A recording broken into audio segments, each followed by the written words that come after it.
वक्त है नाजुक, तंग है जमाना, दीदी तुम्हें जिताकर हमने क्या कमाया। यही रोग तो हमने कमाया कि तुमने हमारे कॉमर्शियल जो वाहन थे उनको भी प्रतिबंधित कर दिया है। अब ये जो जबरदस्ती की यहाँ पर जीएमओ चलेगी, इसको भी कोई हमारे बीच का भाई जाकर के सुप्रीम कोर्ट में रोक लगा देगा। यही आपका सत्यमेव जयते है, यही आपने वो सत्यमेव जयते के नीचे करवाया है। इसी क्रम में मैं अपने आंदोलनकारी भंडारी जी से अनुरोध करूंगा कि कृपया आप मंच पर आएं और जो ये हमारे बासुन स्वराज मैम ने दलीलें दी हैं उस पर अपने विचार को रखेंगे। और जी क्या उमेश सिंह भंडारी जी। धन्यवाद साहब। मैं प्रणाम करता हूं मातृशक्ति को, अपने सभी क्रांतिकारी साथियों को, आंदोलनकारी साथियों को जो दिन रात यहाँ पे डटे हुए हैं, अपने भूतपूर्व सैनिक साथियों का, अपने पत्रकार बंधुओं का, इन सब का आभार व्यक्त करते हुए आइए मैं अब रंगत में आता हूं और जो अपने अंदर का जो मेरा नेतापन था या जुझारूपन था उसको जगाता हूं। चल रहा महाभारत का रण, जल रहा धरित्री का सुहाग, फट कुरुक्षेत्र में खेल रही नर के भीतर की कुटिल आग। ये महाभारत का जिक्र मैंने इसलिए करा कि जब महाभारत का युद्ध हो रहा था, मैं आज एक थोड़ी सी गहराई में बता रहा हूं,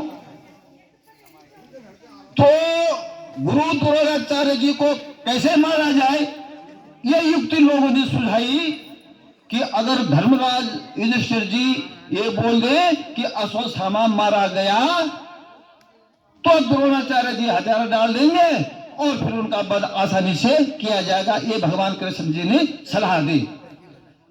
तो सबने सोचा कि हमारी बात तो नहीं मानेगा, लेकिन धर्मराज जी अगर कह दें, युधिष्ठिर जी अगर कह दें तो गुरुदेव जो है इस बात को सच मान जाएंगे। लेकिन गुरुदेव सत्य तो बोलना मतलब असत्य तो बोलते ही नहीं थे, सत्य की मूर्ति थी। अब वो कैसे झूठ बोल सकते थे? तो उसका उपाय निकाला गया कि अश्वत्थामा मारा गया, लेकिन हाथी मारा गया या आदमी मारा गया, ये बात बोलेंगे। और पांडवों ने अपने दल का जो अश्वत्थामा नाम का हाथी था उसको मारा और इधर से जो है युधिष्ठिर जी ने जो है ध्वनि गर्जना कर दी कि अश्वत्थामा हतो हता, और ऐसे ही बोलते हुए भगवान कृष्ण जी ने शंख बजा दिया और शंख की आवाज में और कुछ सुनाई नहीं दिया और उन्होंने धीरे से बोला कि नरो वा पिंजरा, या हाथी मारा गया या आदमी मारा गया, ये स्पष्ट नहीं हुआ। ये प्रसंग इसलिए सुना रहा हूं कि हमने भी एक ऐसी कूटनीति चली, हमने ये सोचा कि इस भारतीय जनता पार्टी के अंदर ये लोग बोलते क्या है करते क्या है, इसकी असलियत जनता को बतानी पड़ेगी। अगर हम बोलेंगे कि भारतीय जनता पार्टी बलात्कारियों की पार्टी है, अत्याचारियों की पार्टी है, बहुत भ्रष्ट महाभ्रष्ट पार्टी है, तो शायद लोग यकीन नहीं करेंगे। इसलिए हमने भी कूटनीति करी कि जैसे ही सुप्रीम कोर्ट से आदेश हुआ और आदेश जैसा ही भनक लगी, हमने भी बवंडर शुरू कर दिया कि हम जीत गए और हमारी राजधानी तिलकधाम रोड का जो है मामला 19 तारीख हो गया है, यह सब कुछ हो जाएगा। और हमने भी जो है अपने रोहित जी के दो तीन जो है बड़े बड़े जो है होर्डिंग्स लगा दी।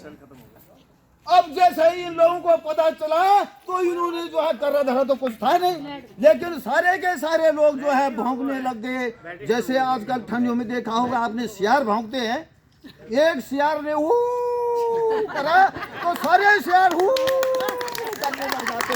ऐसे सियारों की तरह ये भौंकने लग गए कि हम तो 6 साल से कर रहे थे, कोई कह रहा हम तो 4 साल से मेहनत कर रहे थे, कोई कह रहा कि हमारे तो वकीलों की फौज लड़ रही थी। और हुआ क्या, हमने कहा कि अब इन्हीं के मुआ इनकी हकीकत सुनो कि उन्होंने करा क्या है। जनता को ये विश्वास हो जाए कि ये भारतीय जनता पार्टी जो बोलती है वो करती कुछ और है और बोलती कुछ है। ये महाभ्रष्टाचारियों की, महाबवालियों की पार्टी है। मेरे दोस्तों, आज तक हमने राजनीतिक बातें कभी नहीं करी, लेकिन मैं आप लोगों को बताना चाहता हूँ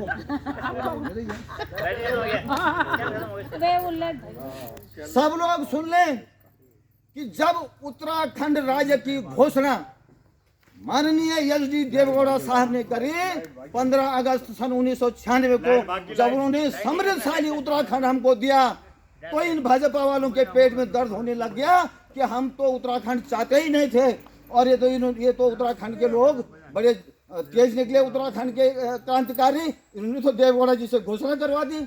अब तो